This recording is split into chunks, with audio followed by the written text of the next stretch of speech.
¿Te pegaste? Sí, me rodeo. All right, this is the story of how I almost got scammed out of $2,500. But I gotta tell it to you from the beginning.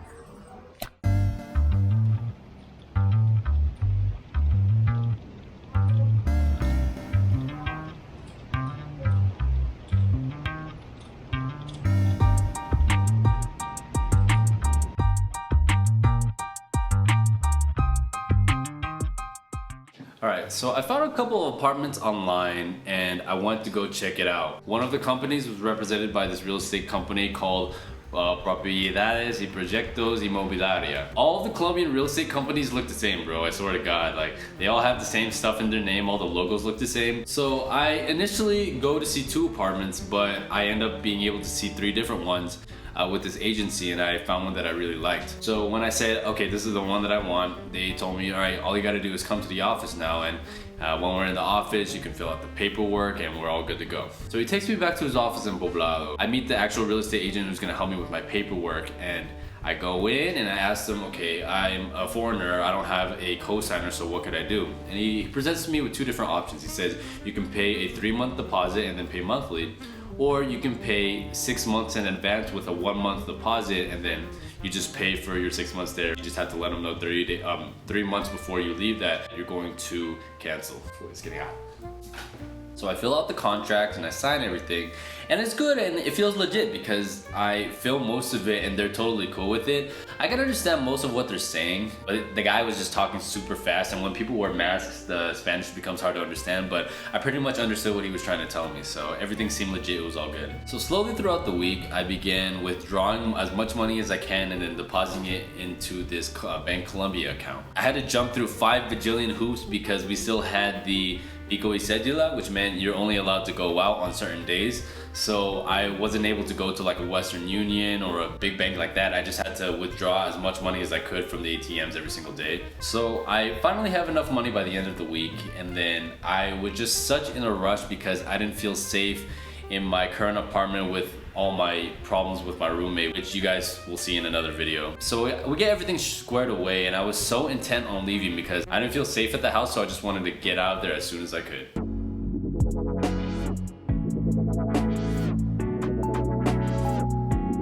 So after I deposit the money, the real estate company doesn't get back to me for the whole entire weekend. The initial agreement was that I move in on the 1st of September, and I was pushing to see if we can move it a little bit earlier because I just wanted to get out of here, get my stuff out of my current apartment, and I wanted to make that happen as soon as possible. And they said, yeah, it's okay, we can help you with the changing of the date and everything. But for that whole entire weekend, they didn't respond to me. Every time I asked them questions, they'd just be like, hola, ¿cómo estás? And I'm just like, okay, this is weird. Come the 1st of September, and they said that they would get back to me during the day, but throughout the whole entire day, no response. And I kept texting them like, what's up? What's going on with my apartment? Nothing. And they said nothing. And when the day passed, I was getting really suspicious. I'm like, dang, this is weird because my contract was supposed to start on the 1st of September and I haven't got my keys yet, so what's up, you know? And every time I would shoot them a message, I would just get ¿Cómo estás? Buenas tardes. It's like stupid responses like that. So I'm like, what do I do? I was mad, and then I started talking to my friends about it, and then they were like, you might have been scammed, because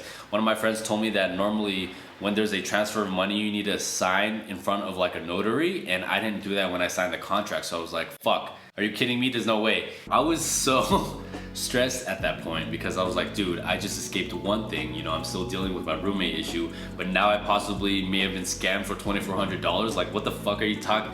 This is crazy, you know? Thankfully, I still had the phone number of the owner of the apartment that I wanted to get.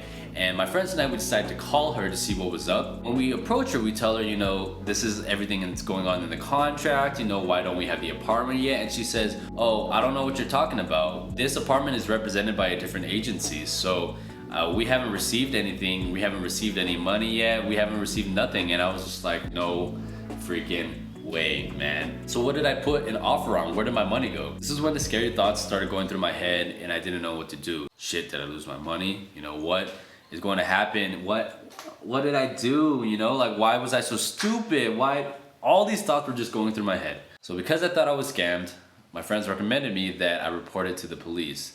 And thus started the craziest day of my life.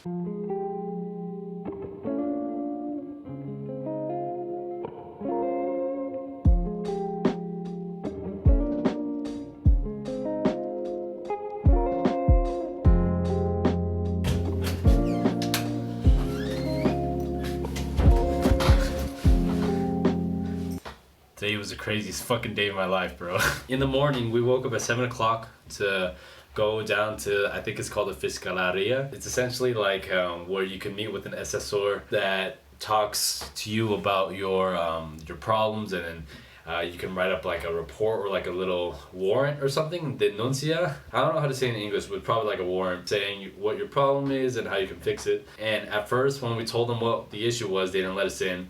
So we were just waiting around until my friend Sonner asked him, like, okay, this is the issue, you know, my friend's extranjero, my friend's a foreigner, so can we come in? And the security guard lets only one of us in, so he lets my friend in because he speaks Spanish better than me.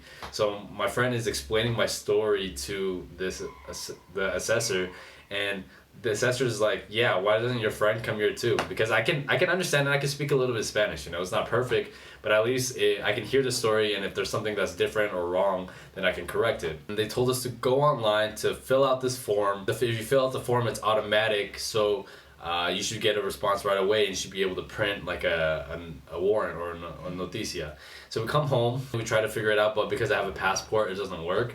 So we're like, shit, what the fuck are we gonna do? My landlord, Frelin, he's like, okay, Wesley, wait 30 minutes. It was around 9:30 at this time, so we left around 10.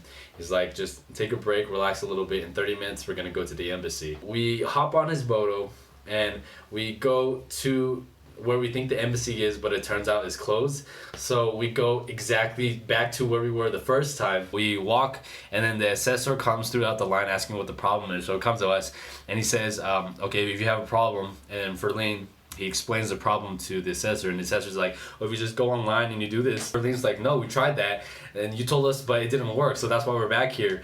And then the assessor's like, oh, I remember you. You came with some other guy before, right? So they gave us a form to sign physically, so we went, we signed it physically, and we came back, and they're like, oh, no, you actually have to make a photocopy of it, and the place to get it photocopied is like a kilometer away. So I wait while Ferlin goes and gets it photocopied, and he comes back.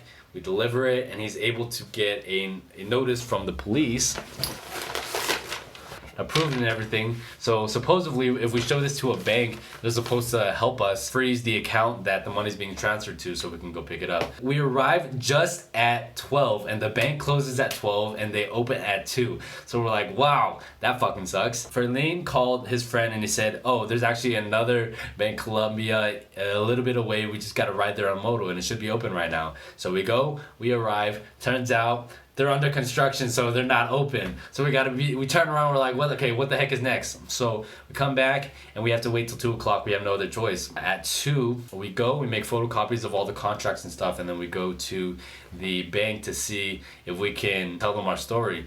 And we do, and they say, no, actually, you're not allowed. You can't do it at this bank right here. You have to go to where the account was created, which was in Envigado. So we're like, oh, dang, should we try to make it? And we're like, okay, fine, fuck it, we'll go. So we go to the bank in Envigado, and we fall in line, and, you know, the people are nice. I met this guy in line, and he makes ajo and he sells it, and he's like, hey, do you like spicy?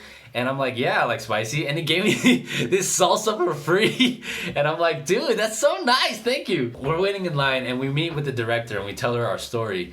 And then she's telling us, so there's nothing we can do right now. You need to actually go to the police, find someone, and they can accompany you to this real estate agency where you can approach them, and then hopefully they'll give you back your money. We exit the bank station, and we're looking for police officers. So we find one on the street, and then Sonner, he tells him our story, and then he's like, okay, so just go to the police station. If the office is in Envigado, you got to go to the police station here in Envigado, talk to them and see what they can do, and hopefully they can accompany you to this office. But I realized that the office is not in Envigado. The office is in Poblado. So we are texting my friend Sebastian to see, okay, where is this located? And we find this place, it's Carrera 18, whatever, okay?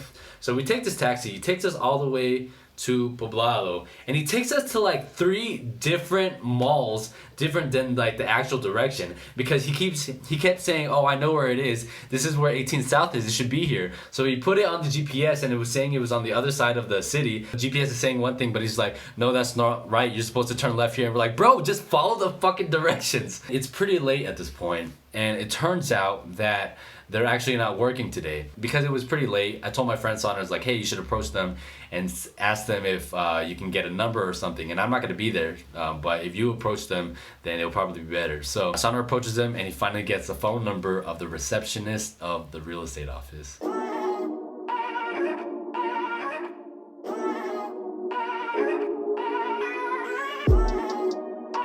So we made an appointment with the office to see if they would be there, and turns out they were gonna be there at 2 p.m. A little bit earlier, my friend Sonner and I would go down to the police station in Poblado to tell them our story and what was going on. And when we got there, it started pouring like crazy. Like I've never seen rain like this before, and the ground was becoming flooded and there was just all this water coming down. I'm like, oh my God, this is so dramatic. But we go to the police and we tell them the story and they say, okay, everything's good. All you gotta do is go to the office, make sure they're there. And if they're there, give the police a call so you can ask for some accompaniment to go to the office. There, and we're in the Corulla and we wait for about 40 minutes before the police officers show up. And these guys, they were great. They were very kind. They were very nice to us. Police here, you know, I've heard a lot of bad things, but so far I haven't had too many bad experiences with the police.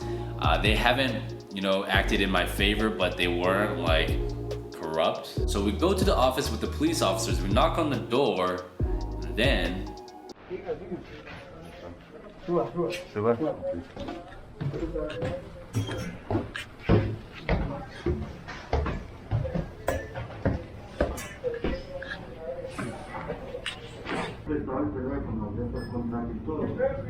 Dame un segundito, ya te lo voy a imprimir para que corroboremos toda la información, no hay problema. Claro que sí, totalmente. Hemos buscado todo el día porque hoy se quedó completo. Es más, ya te voy a mostrar la información del propietario, que teníamos cita a las 11 de la mañana, el señor se quedó esperando en la unidad. it turns out the real estate company was real and the apartment that I made an offer on was real. It had the same number in the same complex, but in a different building. Are you kidding me? So we're sitting in this real estate office with the cops and we're trying to say, oh, they scammed us out of our money. You know, we had this contract, we were supposed to start on the 1st of September, but that didn't happen. And then the guys were like, no, everything is legit. And they showed them the emails of me supposedly getting the keys on the 3rd of September instead. And it was just this huge mess. And then they had to bring a lawyer in, and the lawyer was this huge 6-foot rude ass guy who started getting into it with the police, and it was just this huge mess. But turns out it was just a huge misunderstanding on both parties. So once we get everything sorted out, the police leave, and then the real estate company starts drafting this contract or this agreement saying that if I want to back out, I can get some of the money back, but I'm not going to get all of it. And I was a little sketched out by it, and the police officer told me, you know, if you don't agree with it, you could always bring it up to the police again. And I'm just like, dude, this is just been such a pain in the ass. Like, how can this finish? So they presented me with two options. They said that either you could sign this, if you want your money back, that's fine, but you're gonna lose about $1,000. Or you can look at another one of our properties, and if you find something that you like, you can use the money from your initial apartment to rent out this new apartment in this area or whichever area that I find. Okay, so obviously I don't want to lose $1,000, so this is the best option for me to take. I've been thinking about this a lot, and when all this shit was going down, I really thought about, hey, you know, I'm just gonna sell all my furniture, continue living out of Airbnbs. Like, why do I need all this stuff? But then I realized that I was acting out of fear, and my whole entire life I've never really had a stable household, but this is my opportunity to finally have my own place where I can decorate it the way that I want without rules. At my parents' house, I had to follow all those rules, and then every house that I bounced to from that was just, you have to follow these rules, you have to follow these rules. I've never had a space for myself.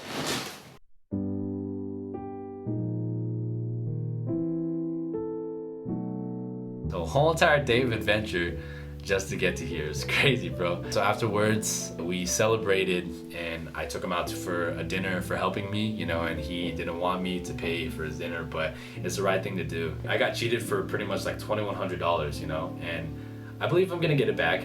But even if I don't, money's not important to me. What's always been important to me now I realize is like loyalty from friends. And this whole experience today, that the fact that, you know, my friend was willing to go out of his way to help me without expecting anything in return. He helped me because he wanted to help me. Made me realize, this was the missing piece. This was why I was so stressed out before. And even now, if I don't get the money back, I'm not tripping too much, because for the longest time, when I was a kid, I always had friends, but they would always leave. I remember from 3rd grade to 6th grade, I had 4 best friends every single year, and every single year they all left. It was so hard for me to find like a true best friend, and I was friends with a lot of people based on circumstance, but I feel like there's nobody that would actually have my back if I needed it. I'm happy that now I do have those kind of people, But the reason why I was so hurt in the beginning when all of this shit was happening is because I really felt alone, you know? And for the first time in my life, this is what true loneliness is, you know? I don't have my family. There's nothing for me there back in the United States. I don't want to ask them for help. And I'm here and I'm experiencing all these things by myself. But the fact that my friends have been able to stick with me, go with me, translate for me, do all these things just because of our friendship. That's it, man. That's what was missing. And I realized that I don't care about money that much. And I say that a lot. And it's because I've seen what money does to people, especially in the Chinese community. Dude, people are so fucking stingy with their money and they will cheat other people. I have people in my family that have cheated their brothers and sisters based on money. And to me, that makes no sense, you know? I never understood that. And this is a problem that I've noticed with my dad. Like, he has this money and he doesn't have a lot of friends around him. I'm not gonna get too detailed into that because, you know, that's just his issue. I always knew, like, money was only a tool for me to escape my house because the house is very toxic for me. But now I'm out, so now I'm starting to realize how much I really do value money. And it turns out it's not that much because I value my friends and loyalty over money any day. And I realized that one of my goals for being successful and making all this money is because I want to give back to the world. I want to start my adoption agency, and I want to really bring up the people that supported me the whole way through, that really believed in me, you know?